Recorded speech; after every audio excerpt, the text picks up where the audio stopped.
gracias por hacer parte de esta estrategia de Expo Agrofuturo Digital, por vincularse todos los jueves con las charlas que tenemos para ustedes.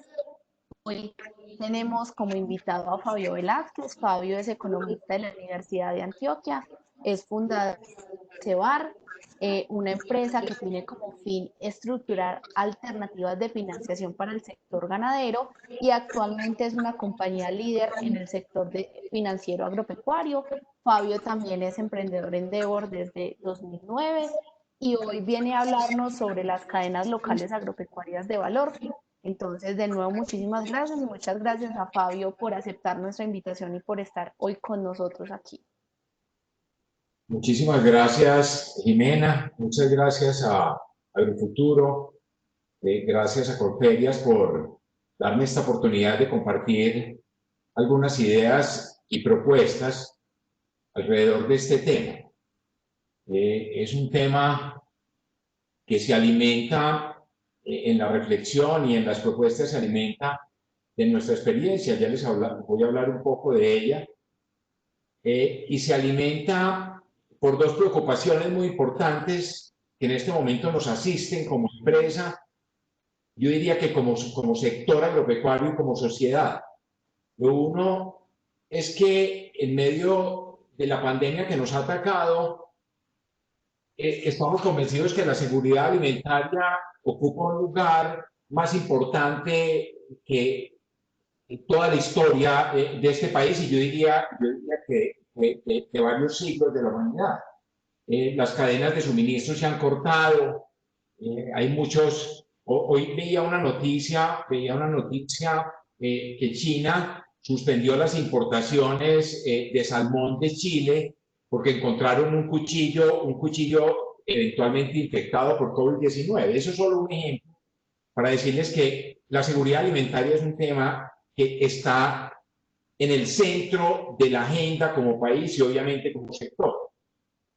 La otra motivación, la otra gran motivación es que me inspira y nos inspira a presentar esta propuesta, es la necesidad también como país, como sociedad y como sector de vincular a inmensas masas de productores agropecuarios al progreso, productores que están por fuera de las cadenas de valor o están vinculados a las cadenas de valor agropecuario de una manera frágil, que sufren de pobreza, que sufren de aislamiento. Esa es una gran motivación. ¿Cómo generamos propuestas de política pública y cómo generamos acciones privadas que nos permitan vincular a estas masas de productores al progreso? Les cuento un poco, ya Jimena lo decía, CEBAR es una compañía ya con 21 años. Nosotros nacimos en el 99, inicialmente inspirados esencialmente por la necesidad de generar productos financieros para ganadería diferentes al crédito. Estuvimos durante varios años desarrollando productos de titularización ganadera, de leasing ganadera, fondos de capital privado. Y desde el 2008 estamos en crédito agropecuario generando soluciones e innovación en crédito agropecuario, haciendo originación a medios de riesgo y lo mismo en seguro. Desde el 2012-2013 hemos tenido la oportunidad de ejecutar, de operar, de estructurar varios proyectos de desarrollo agropecuario en diferentes zonas del país, proyectos de desarrollo agropecuario que vinculan a pequeños productores. ¿Por qué aparece Agrodap ahí? Agrodap ahí es una plataforma que creamos con Serviinformación, una empresa líder en geolocalización, y con CEBAR, con el convencimiento de que la información y las tecnologías digitales van a estar en el corazón del desarrollo tecnológico, del desarrollo agropecuario del campo del futuro. De hecho, una parte de la información que les voy a presentar surge de esta plataforma, que espero tener en algún momento la oportunidad de presentar. Les voy a hablar entonces de cuatro temas. Este es el orden de la presentación. Inicialmente voy a dar unos conceptos muy generales sobre cadena de valor. Posteriormente voy a poner ejemplos de cadenas de valor que involucran a pequeños y medianos productores. Les hablaré en primera persona del clúster de ñame en los Montes de María, ya les contaré por qué. Y finalmente compartiré con ustedes algunas ideas para una propuesta de intervención, de fortalecimiento, de creación y fortalecimiento de estos clústeres. Esta es una definición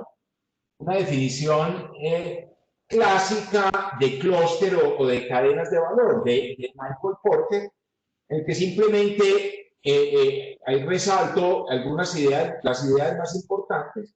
Es un grupo de empresas que están geográficamente próximas, están interconectadas por alguna relación de funcionalidad y porque coinciden en la generación de un producto final y tienen proveedores o instituciones financieras e industrias conexas comunes. Esa es una definición clásica de cadena de valor. Nosotros decimos en el agro hay una serie de particularidades en esas cadenas de valor asociadas a las mismas características del sector, la dependencia del clima, los riesgos específicos de mercado, pero en lo fundamental, cuando nosotros hablamos de cadenas locales de valor agro, estamos hablando de un grupo de productores que está concentrado en una actividad agropecuaria y que se relaciona, actividad agropecuaria agrícola o ganadera, y que se relaciona de diversas maneras con la cadena de suministro, con proveedores, con servicios,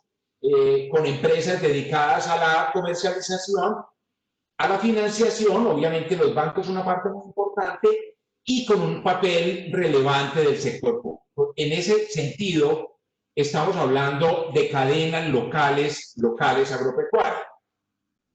Hay algo que debo insistir en esto, en términos de la política pública, ya haré referencia adelante con cierto detalle al tema, es que la política pública agropecuaria, con contadísimas excepciones, no ha tenido un enfoque de cadena, ha tenido un enfoque de grupos de productores, ha tenido un enfoque de componentes de política, dígase usted comercialización, dígase el crédito, pero no ha habido como si ha sido, por ejemplo, el caso clarísimo de Chile, no ha habido un propósito público en términos de desarrollar una cadena específica con una serie de instrumentos de política orientados a esa cadena en una localidad o en una zona, ¿cierto? Como les digo, que ocurrió en Chile con el vino, con las aceitunas, con el salmón, casos muy exitosos pues, que son quizás por ustedes conocidos. Entonces,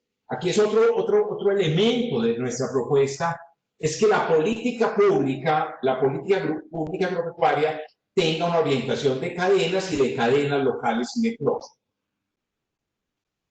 Aquí hicimos un ejercicio para esta presentación. Dijimos, bueno, vamos a mirar algunas cadenas, que tengan alta participación de pequeños productores. ¿Por qué pensando en pequeños productores? Porque es un elemento inspirador de lo que queremos hacer. Es como vincular a pequeños productores al progreso. Y escogimos estas, cacao, claramente aguacate, que tiene ahora pues el boom del aguacate café, frutales caducifolios, hortalizas, caña palmelera, plátano, yuca, ñame, y en sistemas pecuarios, ganadería de leche especializada y ganadería de doble propósito. Y vamos a mirar un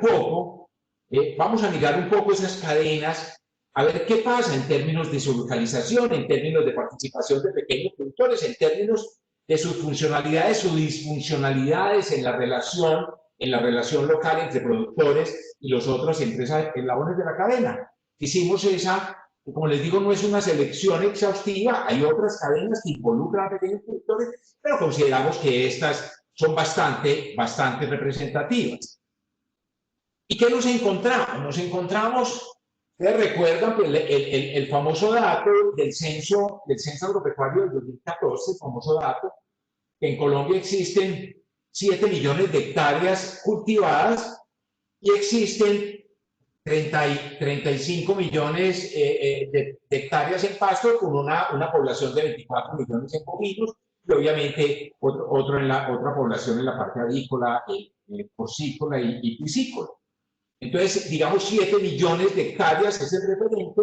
Y bueno, estas cadenas que nosotros sabemos que son de pequeños, ¿cuánto representan? Y nos encontramos que son 2,5 millones de hectáreas. Eso denota a las claras, digamos, la importancia que tienen estas cadenas. Como les digo, que tienen una altísima participación de pequeños productores, como ustedes lo ven en el gráfico siguiente. La línea roja es el número de pequeños productores. No estamos hablando de área, estamos hablando del número de productores, el número de pequeños productores en esas cadenas. Aquí nosotros, para efectos de aproximación, tomamos como pequeños productores que tuvieran cultivado menos de 5 hectáreas en todos esos cultivos, con excepción de yuca y de plátano, que dijimos menos de 10 hectáreas. Y se dan cuenta ahí la importancia de los pequeños productores en esas cadenas. Ya que ahí hay una relevancia inmensa, habría una relevancia inmensa en términos de, actuando sobre esas cadenas, se impacta progreso, se incorporan estos productores a estas cadenas modernas de comercialización, mercados modernos, se genera un impacto sobre ingreso y evidentemente un impacto sobre pobreza y mayor equidad en el campo. Entonces me parece que esto es importante a resaltar, es muy importante a resaltar la relevancia de los pequeños productores de las economías campesinas en la provisión de bienes básicos para la población colombiana. Aquí muchas veces, yo creo que en el pasado un poco cometimos ese error. Yo mismo estuve, cuando estaba en instituciones públicas, cometí ese error. Pensaba que la alternativa de desarrollo del sector agro era exclusivamente exportación. Pues tenemos un problema de seguridad alimentaria, tenemos un mercado interno de 50 millones y obviamente es importante exportar, pero lo más importante es alimentar a la población colombiana y garantizarle, por supuesto, un ingreso digno a los productores.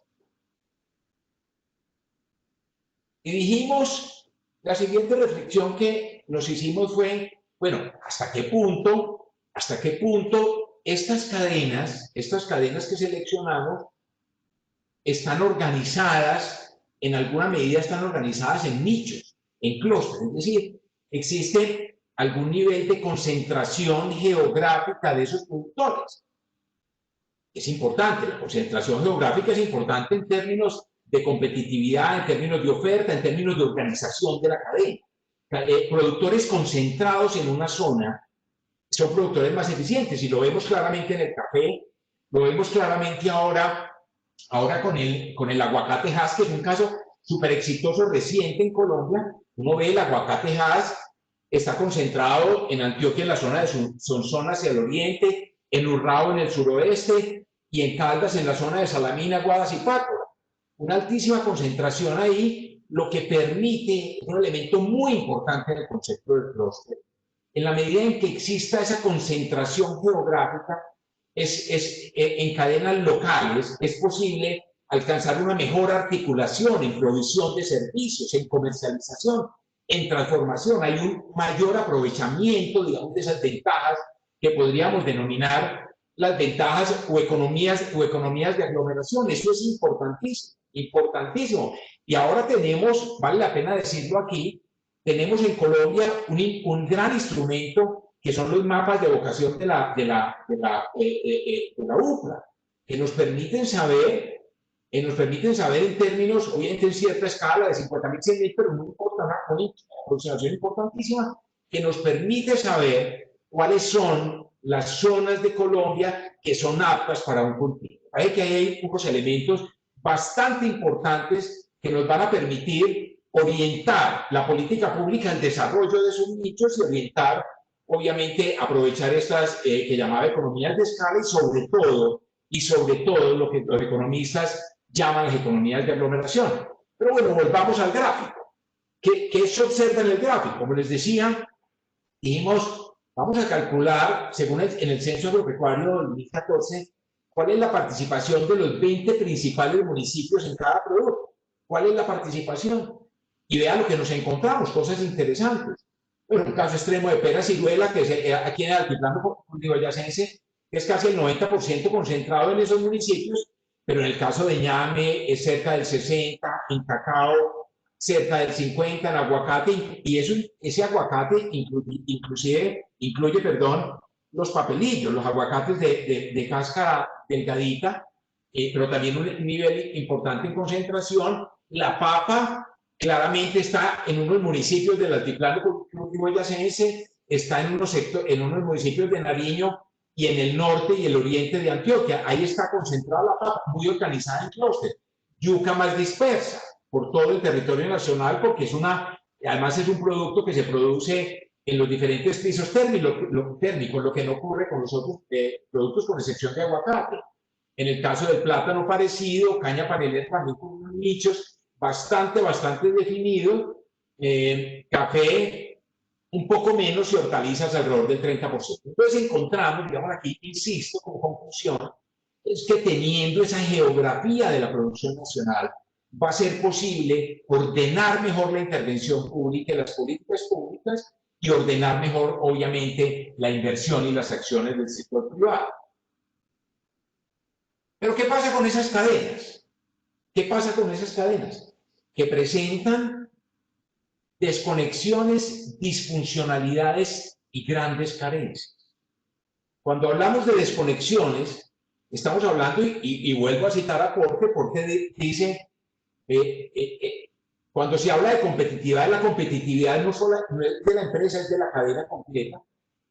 Y encontramos que en Colombia existen grandes desconexiones entre eslabones, entre empresas, sobre todo en estos productos de pequeños productores, desconexiones entre las empresas del sector primario, que es el corazón, los productores del sector primario, que son el corazón de la cadena, y otros eslabones, como es, por ejemplo, la cadena de suministros. Cuando estamos hablando de cadena de suministros, estamos hablando de la provisión de los insumos adecuados en el momento adecuado, de la provisión de los servicios de maquinaria. No se imaginan las dificultades que tiene un pequeño productor para acceder a mecanización. Obviamente no tiene, que cultiva 5 hectáreas de papa, no puede comprar un tractor, pero no hay servicios, en mucha parte no hay servicios de maquinaria agrícola, y eso con la sabana se consigue, los paperos les va a quizás bien en eso, pero grandes problemas en las cadenas de suministro.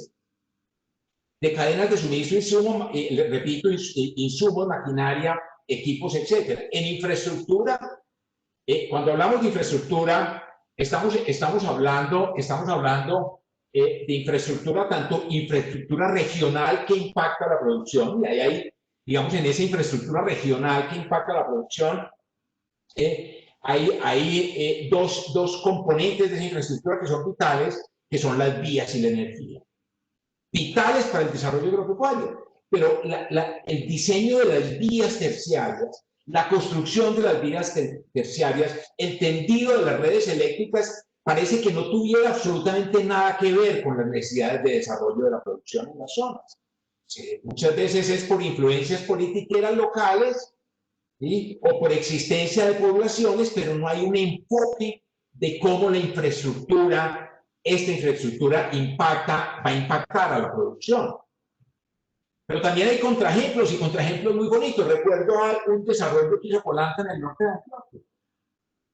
Polanta, que convirtió productores de 1 o 2 vacas poco productivas y productores de 10, 15 vacas con buena productividad y buen ingreso. Hizo una cosa con el departamento de Antioquia que lo llamó la Vía Láctea. Se pusieron de acuerdo y construyeron y le dieron mantenimiento a vías terciarias, haciendo una alianza entre el sector privado y el sector público. Entonces, grandes deficiencias y un desarrollo de la infraestructura que no piensa en impacto productivo. Hay una gran disfuncionalidad y un gran problema e inmensas carencias. Imagínense un pobre productor de leche en una zona que solamente pueden entrar camiones 3 meses al mes. Ese productor de leche en Pinto o en Plato Magdalena, pues ¿qué tiene que hacer? Hacer queso o venderle a un quesero, y eso significa que cuando el precio con la industria está en 1.200, pues para él se lo pagan a 500 o a 600 pesos. Y vean ese dato en infraestructura. El mayor riesgo que sufren los productores agropecuarios, el mayor riesgo es el riesgo climático, o los mayores riesgos son los riesgos climáticos y de mercado. Y en el riesgo climático, el mayor es el agua, y en el agua el mayor es el déficit. El riego es un elemento fundamental fundamental, fundamental para el desarrollo de la agricultura en Colombia. Y esto parece que a veces no fuera preocupación. Vean el dato del censo, 19% de los productores agropecuarios cuentan con infraestructura. Obviamente, eso tiene implicaciones en términos del mercado y el comportamiento de precios. En financiación, ahí está, de esas cadenas que analizamos, miramos, usamos datos de bases de datos del censo y nos encontramos que el 7% de sus productores accedieron a crédito. De los productores de esas cadenas que necesitan inversión, el 7% accedieron a crédito. Ahora les vamos a mostrar unos datos de crédito. En comercialización, ahí ponía solo un ejemplo. En comercialización, en estos, ahí hay materias primas, claramente el café es una materia prima, pasa por un proceso de transformación industrial. El cacao es una materia prima, 3 empresas compran el 80%, 2 empresas compran el 80% del cacao en Colombia. Pero hay otros productos que no tienen lo que llaman ahora ancla, que no sea una palabra que no me gusta porque la ancla es como, yo prefiero la imagen de barco, porque el ancla fija, el barco viaja. Pero muchos productores producen productos frescos, que es todo el grupo de frutas, de plátanos, de raíces y tubérculos que pasan por mercados mayoristas. Entonces, digamos, el problema de la comercialización y el desarrollo de estas cadenas es bastante más complejo. En la parte tecnológica de producción y post cosecha, ya ven, aquí se desmontó la asistencia técnica y eso hay que retomar. Y hay que retomar la asistencia técnica. Y hay que retomar el concepto de transferencia de tecnología sobre nuevas bases y utilizando nuevas tecnologías. Sobre nuevas bases y utilizando nuevas tecnologías, porque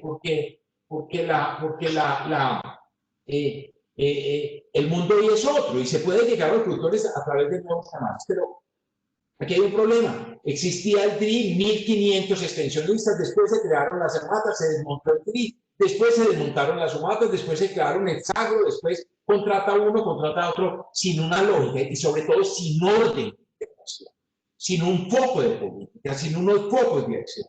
En maquinaria de equipo, hay inclusive en esa maquinaria de equipos están incluidos las guadañas y los equipos de ese tipo. Imagínense, en el siglo XXI con un nivel de mecanización. Entonces hay el mensaje que quiero pasar aquí, es que esas cadenas locales presentan desconexiones, disfuncionalidades y carencias, y que esas 3 situaciones le quitan competitividad a esas cadenas, y que esas, como ya lo vamos a ver en la propuesta, habrá que resolverlo. Aquí simplemente le estoy mostrando en este gráfico, ahí está en azul, en crédito agropecuario en Colombia, la participación de cada uno de los grupos productores. Los azules son los grandes, los amarillos son medianos y los morados son los pequeños. Hay que decir una cosa importante, que es un logro de la política de crédito en Colombia, un logro muy importante. El sistema crediticio, el sistema de crédito agropecuario en Colombia es un sistema robusto y quizás uno de los mejores o el mejor de América Latina. Es un sistema que funciona y ha tenido crecimiento en términos reales del 12%. Y pasó de cubrir a 150.000 productores que recibieron crédito en el año 2000, a cerca de 450.000 productores que recibieron el año pasado. Entonces, hay algo importante en el sistema de crédito, es que ha aumentado cobertura y ha crecido en términos reales. Sin embargo, a pesar de eso, que son elementos muy positivos, como les digo, de la política de crédito agropecuario de nuestro sistema, con el eje en vinagre de las inversiones forzosas, el redescuento y la sustitutiva, es que la participación de los pequeños productores y de los medianos productores ha caído. Y ha aumentado la participación de los grandes, sobre todo en otros eslabones diferentes a las cadenas, al eslabón primario, o sea, comercializadores, transformadores, lo que es importante. No estoy haciendo una crítica a eso. Lo que yo digo es que mi preocupación y mi planteamiento es que es necesario rebalancear la participación de los diferentes segmentos en crédito agropecuario y hay que buscar cómo cómo aumentar la participación y aumentar la cobertura de crédito agropecuario, sobre todo para los pequeños. Y quiero compartir con ustedes una experiencia. Y aquí hablo en primera persona. Y hablo en primera persona porque nosotros en Cebar, con otros socios costarricenses, creamos una comercializadora para exportar ñame desde el norte. Eso fue hace cerca de 4 años. Y quiero compartirles a ustedes esa experiencia mirada desde el planteamiento que estoy haciendo, desde cadenas locales, cadenas agropecuarias locales. Cuando nosotros dijimos, nos vamos a meter como inversionistas, vamos a crear una comercializadora para exportar ñame, dijimos, no, pues tenemos todas las de ganar. ¿Qué veíamos? ¿Qué veíamos? Unas importaciones en Estados Unidos crecientes, importantes, con un consumo básicamente de población de origen africano, a población de origen asiático y sobre todo de población latina, y en la población latina sobre todo población caribeña. Veíamos el registro de IAM, de importaciones de IAM en Estados Unidos, creciente. Dijimos, hay una oportunidad de mercado. Y dijimos, bueno, ¿y con quién nos comparamos? A ver cómo está Colombia. ¿Cómo está Colombia? ¿Contra quién nos comparamos en costos? Y digo, no, pues Costa Rica. Costa Rica tiene el 28% del mercado americano en ñame. Y miramos Costa Rica, el doble del costo de mano de obra en maquinaria era también más alto. Dijimos, aquí producimos el costo de producir una tonelada de ñame en Colombia es la mitad del costo en Costa Rica. Dijimos, estamos hechos. Un mercado en crecimiento, una buena competitividad en costos, y dijimos, estamos hechos, aquí vamos a hacer un buen negocio y vamos a ayudar a desarrollar esta cadena local de ñame en los Montes de María. Los ubico en los Montes de María. Para los que no lo tienen claro, los Montes de María son unos municipios que están en Sucre y en Bolívar. Ahí está Colosó, Corozal, está el Carmen de Bolívar, San Jacinto, San Juan. Municipios que están en una zona que es una zona de cordilleras bajas hasta 1000 metros, con tradición campesina y también con muchos problemas de seguridad. Pero bueno, digamos, esa era nuestra visión. Dijimos, vamos a entrar en este negocio y tenemos todas las de ganar. Pues grave error. Grave error. Y nos fue muy mal. Y les voy a decir por qué nos fue mal. Pues digo, ahí hablamos en primera persona. Lo primero es que nos encontramos que el material vegetal que utilizaban los productores era sacado de sus propias fincas, sin ningún manejo sanitario, sin ningún criterio de selección genética. Lo sacaban de sus propias fincas. Y venían en muchísimas generaciones sacando de las propias fincas. Ya vamos a ver las implicaciones que tenemos. Lo segundo que nos encontramos es que, a pesar del valor que tiene el conocimiento ancestral de los productores de ñame, pues estaban enfrentados a una serie de problemas, sobre todo de problemas de plagas, y más que de plagas, de enfermedades, que va a tener implicaciones, después ya les voy a contar, de enfermedades, y no había una oferta tecnológica, no había unos técnicos o investigadores que dijeran, esta es la tecnología para resolverlo y así ustedes lo deben hacer. Así lo deben hacer. Es una carencia y obviamente, como les digo, reconociendo el conocimiento ancestral, el valor del conocimiento ancestral de estos campesinos, pues todos los días se presentan problemas de plagas, de enfermedades, de situaciones de calidad que hay que resolver y no tenían ningún apoyo tecnológico. Se lo digo así con toda certeza, no tenían ningún apoyo tecnológico. Otro problema que vivían estos productores era la concentración de la producción en 4 meses del año. La concentración de la producción en 4 meses del año, ustedes adivinarán en cuáles meses. Este es el precio implícito del ñame de exportación colombiano del 2019. Cuando hablamos de precio implícito, hablamos de una media, ahí está ñame espino y el otro, ya no me acuerdo, el diamante, el ñame espino y el ñame diamante, entonces un poco distorsiona, pero simplemente eso es tomar el valor exportado en pesos FOB, pesos colombianos, y dividirlo por las cantidades. Eso nos da entonces un precio por las kilos, y eso nos da entonces un precio por kilo. Y eso fue lo que encontramos en 2019. Solamente lo tomamos. Nosotros ya habíamos salido del negocio, pero fíjense lo que ocurre.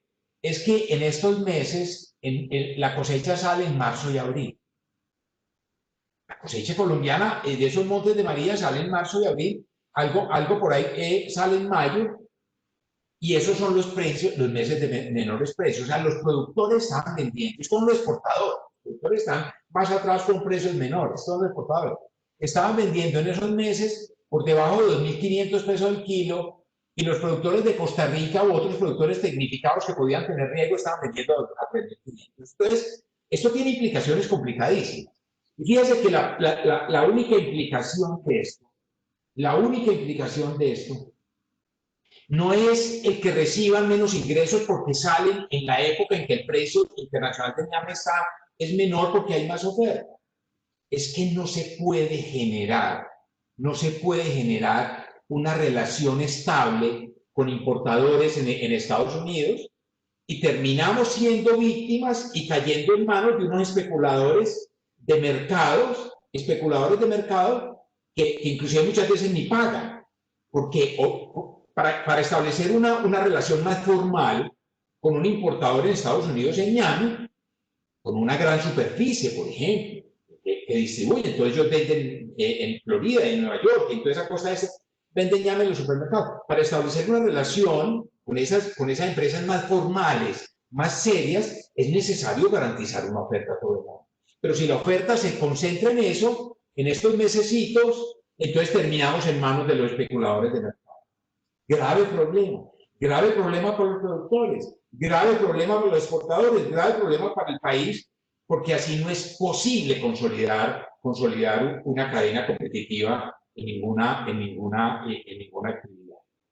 Entonces, eso fue la experiencia y las implicaciones de la concentración de la producción en estos meses. Informalidad de la tenencia de la tierra. Es un problema que se repite y se repite y se repite. Ahora viene el catastro multipropósito. Eso simplemente permitirá hacer un panorama, y ojalá lleve a que esta informalidad se empiece a resolver. 50% de los productores de ñame de todo el país, no solamente de los Montes de María, según el censo, eran propietarios de la tierra. Realmente, esto que pasa cuando el sistema financiero, eso tiene varias consecuencias. Lo primero es que quien no es, y de pronto la menor es el crédito, de pronto la menor implicación es el crédito. La mayor implicación es que un productor que es aparcero o es arrendatario no hace inversiones fijas en su parcela, en su predio. Y al no hacer inversiones fijas, las inversiones fijas, esas inversiones en maquinaria, esas inversiones en cultivos permanentes, esas inversiones en tecnología, en infraestructura, esas inversiones son las que crean el salto al progreso, el salto a la modernidad. Pero obviamente, ante la incertidumbre de la tenencia de la tierra, no hacen esas inversiones. Y obviamente está el problema de los bancos. Los bancos que exigen, casi todos ellos exigen hipoteca. Entonces, obviamente, el productor no tiene hipoteca, no tiene información, pues imagínense entonces el panorama en el que nos encontramos. Y muchos de esos productores, de ese 51% que aparece ahí, muchos de los productores tenían crédito por microfinancieras importantes que hubieran llegado, con tasas de 35%, que tampoco lo soporta un sector productivo, porque aquí no hay actividad que tenga una rentabilidad del 35%, y tasas del 35% no soporta, o peor, el gota a gota. El gota a gota para financiar actividad agropecuaria, porque eso existe. Calidad del producto. Ahí los problemas que tuvimos. Varios problemas de calidad. Lo uno es que el ñame salía de diferentes tamaños. El mercado prefiere ciertos tamaños. Yo no recuerdo, ni siquiera ya recuerdo cuál es lo que prefiere el mercado de ñame, pero creo que está como hasta un peso de 2.000 gramos o algo así. Pues resultaban unos demasiado pequeños, otros demasiado grandes, y había que desechar una proporción que no era exportable hasta del 50 y del 60%, que llegaba a los mercados locales a menos precio. Entonces, un problema. Y en lo sanitario, ustedes no se imaginan lo que sufrimos con eso. En lo sanitario, ¿qué pasaba con lo sanitario? El bendito ñame, cuando uno lo ve, se ve hermoso cuando lo compra, lo embarca en el contenedor, lo mete en el contenedor, viaja 10 días mientras le llega al distribuidor en Estados Unidos, y ya el huevito se ha vuelto larvita, y la larvita ha penetrado y ha dañado el ñame perdido. O sea, problemas de calidad del producto asociados a problemas sanitarios. Comercialización e información de mercado, cero información. El productor no tenía información de los precios de venta en el exterior, una estructura, como les digo, de comercialización bastante informal. Por ahí ha entrado, veía el otro día el dinero que entró en una empresa a exportar una empresa con una mejor estructura, pero problemas graves también, entonces, en la comercialización y en la logística. La logística desde la finca hasta el puerto.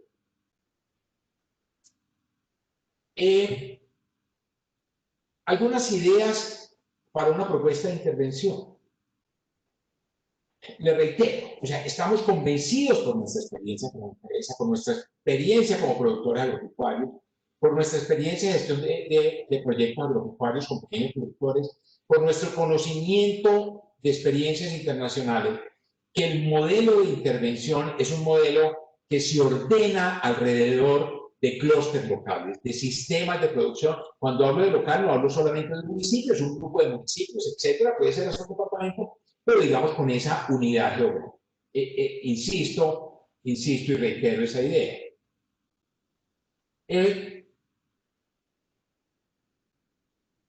¿Cuál consideramos que puede ser, a grandes rasgos, sin tratar de ser exhaustivo aquí, que no es ni el auditorio ni el momento, cuál consideramos que debe ser el proceso lógico y metodológico para llevar a cabo esta propuesta? Lo primero es identificación de esos clústeres.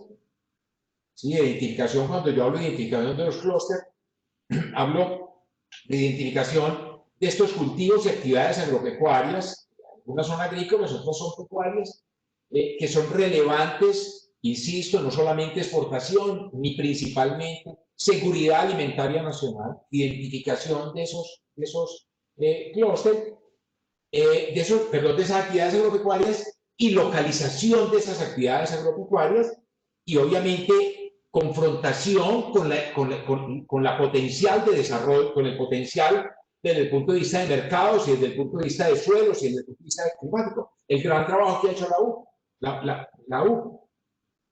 La caracterización de esos clústeres. La caracterización de esos clústeres es entender en esos espacios locales, insisto, puede ser un municipio, puede ser varios municipios, puede ser un departamento completo, la caracterización en términos de los agentes que en esos clústeres, en esas cadenas de valor, clúster o cadenas de valor, participan. ¿Cuáles son esos agentes? ¿Sí? Y entender el análisis de brechas. El análisis de brechas es que cuando yo digo que yo hago análisis de brecha, es porque yo tengo, cuando digo que tengo análisis de brechas, es porque digo una cadena de valor bien conformada tiene estas características. ¿Sí? Entonces digo, bueno, en una cadena de valor en aguacate hasta la exportación, ¿qué características tiene esa cadena? Debe haber un vivero, ¿cierto? Es un elemento fundamental, vivero, que me garantice un buen material vegetal desde el punto de vista tanto genético como de sanidad, que no sea un material contaminado. Debe haber proveedores, si eso requiere riego, proveedores de riego, debe haber proveedores de servicios de maquinaria, de servicios de calidad, de servicios de certificación internacional. Debe haber unos productores con estas características, una comercialización así o así, unos acopios, una transformación, una selección, un frío, un empaque, etc. Yo tengo que tener un referente de cómo es una cadena local bien conformada, específicamente en cada cadena, cómo está bien conformada, para confrontarla con esa realidad, para confrontarla con la realidad de esa cadena en ese espacio concreto, y ver cuáles son las brechas. Una propuesta de intervención es una propuesta sobre todo de cierre de brechas. Ya prácticamente pues lo dije, no voy a detenerme mucho en eso. Estos son el mapeo del tipo de productores, en la identificación de los clústeres, la selección de la actividad que me decía, los departamentos, el tipo de articulación con cadenas locales y regionales. Hay que decir que las cadenas locales se articulan con cadenas que no son locales, pero una parte fundamental de la competitividad, esa es una parte fundamental de la competitividad de esas cadenas se da a nivel local. Ahí hay que jugarse, en esos espacios locales. Ahí están algunas voy a agilizar esto porque ya van las 4:45 porque tengamos tiempo de preguntas y tenemos hasta las 5. Hay algunos componentes para mirar hacer el análisis de brechas en términos de tecnologías de producción, de rendimientos comparados con otras latitudes, comparados con otros productores, cómo está la tecnología, cómo están los procesos productivos, cómo están los rendimientos, el uso de tecnologías de producción, si están utilizando o no están utilizando las tecnologías más avanzadas, si existe tecnología. Muchas veces que no existe ni siquiera una oferta tecnológica, pero si no hay oferta tecnológica, hay que generarla, traerla de afuera, investigar aquí y hay que probarla localmente. Eso es fundamental, es fundamental. Hay que probar el conocimiento que generan los centros de investigación, hay que probarlo en la realidad local y ojalá con el mismo productor. Los servicios a la producción, la asistencia técnica, el estado de la infraestructura, tanto predial como extrapredial, ya les hablaba de la carretera, etcétera. Información de mercado, asociatividad, que son elementos fundamentales que en Colombia se ha venido también perdiendo. Y sobre todo se ha perdido la asociatividad para la producción y para la comercialización. Hay una asociatividad que es bastante gremialista y eso puede estar bien, pero aquí lo que interesa es asociatividad con impacto económico, productivo y con ese propósito. ¿Y cómo está la financiación? Obviamente una parte fundamental. En esto también de cierre de brechas, el análisis de riesgo. En eso, Agrodat, la plataforma que desarrollamos conjuntamente con Ser de Información, da una información muy relevante de cuáles son los riesgos de clima, de mercado sanitario financiero. Y una cosa importante, ¿cuáles son las mejores prácticas? Si yo sé, es un poco esta idea en esta parte de riesgo. Si yo sé cuáles son las etapas fenológicas de un cultivo, si yo sé cuáles son las demandas en términos ambientales, de clima, de radiación, de temperatura, de lluvia en cada una de esas etapas fenológicas, pues y cuáles son las buenas prácticas para esa etapa tecnológica, la tecnología digital hoy me permite llegarle a esos productores con la información que es relevante exclusivamente para el momento que están viviendo. No son unos mamotretos de estudios así, folletos y folletines. No, es la información relevante para el cultivador, para ese cultivo, en ese momento de la etapa tecnológica, para esas características. Entonces, una parte aquí muy importante, y todo esto de riesgo, todo esto de análisis de riesgo. La agricultura en buena parte es conocer los riesgos y gestionarlos. Eso es una parte importante de la competitividad en la agricultura. Y en esto hemos avanzado bastante. Y el gobierno nacional a buena hora, con apoyo del gobierno británico, decidió diseñar el SIGRA, que es el Sistema de Información para la Gestión del Medio Agropecuario, que empezará a ejecutarse desde la próxima semana y ya en 2 años estará funcionando. Pero aquí hay un elemento entonces bien importante en esto. Y aquí pongo un caso de la dificultad de esto del cierre de brechas y los riesgos del mercado. Eso es tomate chón. Yo no sé ni siquiera qué mes es eso, pero simplemente yo veo en un periodo muy corto de 1 año precios. Esto es mercado mayorista, no sé ni cuál es, pero digamos, no importa, en cualquiera, de ser por abasto, el precio fluctúa entre 1.000 en un periodo de 5 o 6 semanas, entre 1.000 y 3.500. O sea, ¿quién invierte con esa?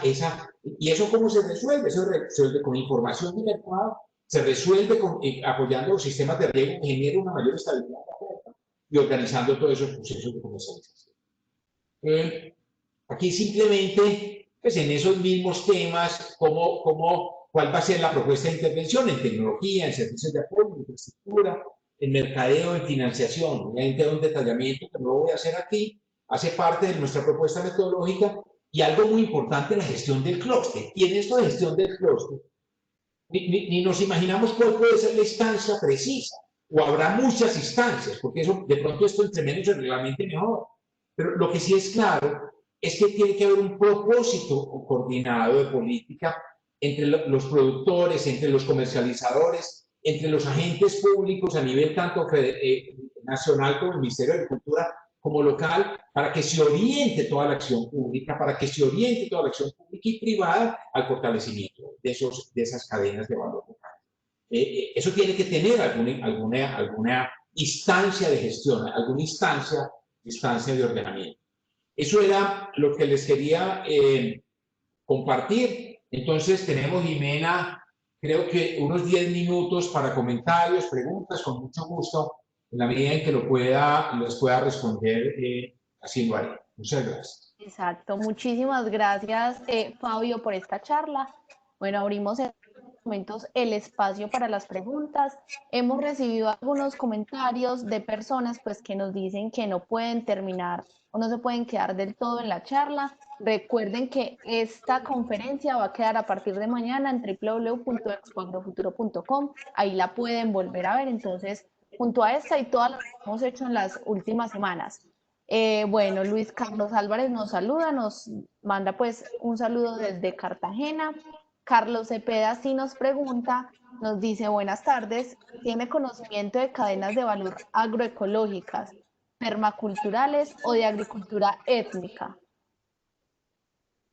Yo diría que la ecología, creo que no deberíamos ni podemos hablar de una cultura de valor agroecológico. Yo pienso que las prácticas sostenibles en lo ambiental deben ser prácticas que sean transversales a todas las cadenas. Creo que no hablaría de una cadena de valor específicamente agroecológica. En lo étnico, obviamente, hay unas zonas, hay unos territorios específicos étnicos de poblaciones indígenas y afroamericanas o nativos, como en el caso de Palenque, o paisales como San Andrés, que tienen ciertas prácticas y ciertos tipos de producción que obviamente se pueden considerar, se pueden llegar a constituir en alguna medida en un clúster. Pero, insisto, en la parte ambiental, me parece que estas buenas prácticas ambientales que cada vez son más relevantes, deben ser transversales a todas las cadenas. Bueno, muchas gracias. Alberto Rondón también nos saluda desde Barranquilla y William nos hace otra pregunta. Él dice, ¿por qué nos siembran garbanzo y trigo en Colombia? Es decir, ¿por qué nos toca importarlo? Fíjense que hay algo nos estuvimos mirando, hemos estado preocupados con esto, un grupo de universidades y empresarios, personas del sector público, del sector privado, hemos estado preocupados con el abastecimiento y nos pusimos a mirar importaciones. Colombia importa cerca de 15 millones de toneladas de alimentos. Eso ha ido creciendo y está muy concentrado, esa importación está muy concentrada en maíz, sobre todo para producción de raciones de alimentación animal, aves, cerdos y lechería y peces, y en frío le importamos 700.000 toneladas. ¿Cuál es nuestra reflexión? Nosotros decimos, tenemos acuerdos de libre comercio. En ese frijol están los garbanzos, ahí está, pero son frijoles rojos, están los carrabotas negros. 700.000 toneladas. Si yo considero esas 700.000 toneladas, si produjeran en Colombia una parte importante, se podría generar 250.000 empleos en el mercado. Entonces uno dice, aquí lo hemos cogido muy a la ligera, simplemente otros países lo producen a menor precio y lo importamos. Yo creo que es un grave error de política. Y qué buena esa pregunta, porque yo pienso que debemos retomar el concepto de sustitución de importaciones de alimentos. Obviamente hacerlo no violando los acuerdos de libre comercio, sino identificando en qué aspectos no somos competitivos y en esas cadenas locales identificarlo, en qué aspectos no somos competitivos y actuar sobre esos elementos que nos quitan competitividad. Por ejemplo, fíjense, les voy a poner un ejemplo. En maíz saben que un elemento fundamental para que se desarrolle crezca la producción de maíz y sustituya importaciones, es hacer centros de secado y de procesamiento del grano, que valen 200.000 millones de pesos para generar no sé ni cuántas hectáreas, porque es que creo que necesitaríamos 500.000 hectáreas. Entonces, se justifica que por 200.000 millones de pesos, yo no sé ni cuántos millones de dólares, cientos de millones de dólares o miles, valen las importaciones, 200.000 millones de pesos para ayudar a generar un clúster y fortalecer la... Entonces, ahí tenemos un gran reto. Entonces, muchas gracias por la pregunta. El caso del trigo es un caso un poco particular, porque el trigo, ¿dónde se producía en Colombia? El trigo se producía en la zona andina, básicamente acá, y se producía en Nariño. Algo se produce ahí. Colombia es un gran importador de trigo porque aquí tenemos la tradición, pues toda la parte de panadería y toda esa cosa, del uso del trigo. Es esencial en la alimentación de los colombianos. Esas zonas de altura son zonas de colinas, zonas montañosas, en que es complicado ser eficientes en costos. Entonces, eso habría también que mirar. Es el caso del trigo y cebada. En cebada, las empresas cerveceras han venido sustituyendo en parte en función de la tasa de cambio, pero bueno, digamos, ese es un tema profundo. Este tema de la sustitución de importaciones asociadas al desarrollo del campo de la seguridad alimentaria es un tema completamente importante y habría que mirarlo en nuestro concepto de nuevo. Hay que mirarlo con una óptica de cadena total. Bueno, Fabio, muchísimas gracias. Alberto nos pregunta, y creo que va muy a la línea a la pregunta inicio, pues la primera que te hice sobre ecología, nos dice que cuáles serían los sectores o clústeres en los que más se ha avanzado desde el punto de vista de buenas prácticas ambientales. Es una pregunta complicada de responder porque yo no conozco en detalle eso, pero sí recuerdo, yo resalto dos actividades. En café hay cafés orgánicos, cafés de origen que tienen además certificación internacional y que están llegando con precios diferenciados por buenas prácticas. El café yo creo que es un caso a mostrar de cómo una producción sostenible y una producción más limpia desde el punto de vista del uso, sobre todo de agroquímica y buenas prácticas, tiene un impacto sobre precios. Hay otros sectores, sobre todo sectores frescos, que no pasan por procesos de transformación y hortalizas, que yo creo que también ha habido un impulso importante. Hay una limitación ahí grande, es en qué medida, porque muchas veces esas prácticas ambientalmente sostenibles a corto plazo generan unos mayores costos. Y si el productor no tiene incentivo de un precio diferenciado, pues no va a adelantar este tipo de prácticas. Pero en todo caso, yo creo que en café y en hortalizas, en verduras, hay unos muy buenos ejemplos de prácticas ambientalmente sostenibles. Listo, muchísimas gracias. Luis Carlos nos pregunta que para el caso de ñame en Montes de María, ¿qué modelo tecnológico implementaron? El modelo era el modelo de los productores con unas densidades, a ver, es que trato de recordar porque nosotros no éramos productores, pero por ejemplo en el ñame espino no utilizaban, en el ñame diamante no utilizaban espaldera. Espaldera, el ñame es una enredadera, no utilizaban espaldera, manejaban unas densidades de siembra relativamente bajas, no recuerdo el número de plantas por hectárea, pero unas densidades de siembra relativamente bajas, que después nos dimos cuenta que esa tecnología con bajas densidades llevaba a que cada planta produjera ñames de un tamaño superior y eso nos creaba dificultades en el mercado. Entonces, me acuerdo pues de esas dos situaciones, cero fertilización. Tuvimos un caso bien interesante, un ejemplo de llame con riego, con dificultades también, pero también con resultados muy positivos. En fin, una tecnología bastante tradicional que no se acomodaba a los requerimientos del mercado internacional con elementos importantes de saberes ancestrales y prácticamente con inexistencia de riego. Listo, Fabio, muchísimas gracias. Ahí, Duan Santos, José Belio también nos están haciendo debemos ir finalizando. De igual modo, ahorita Fabio estaba mostrando como su número de contacto, su correo electrónico, en caso de que quieran escribirle por alguna duda que tengan, pues ahí nos dejó su información. Eh, Fabio abre el micrófono para unas palabras finales y si quiere repetir tus números o tu correo de contacto. Sí, muchísimas gracias de nuevo a todos. Qué bueno estos espacios. Esta pandemia nos ha dado la oportunidad de encontrarnos en estos medios que en otros momentos es difícil. Desafortunadamente no se pudo hacer la Feria Agrofuturo este año, pero bueno, esta es una posibilidad de conectar. El teléfono de contacto 312-454-0344. Esta presentación, no sé, Jimena, si la vamos a compartir, de parte nuestra está a disposición.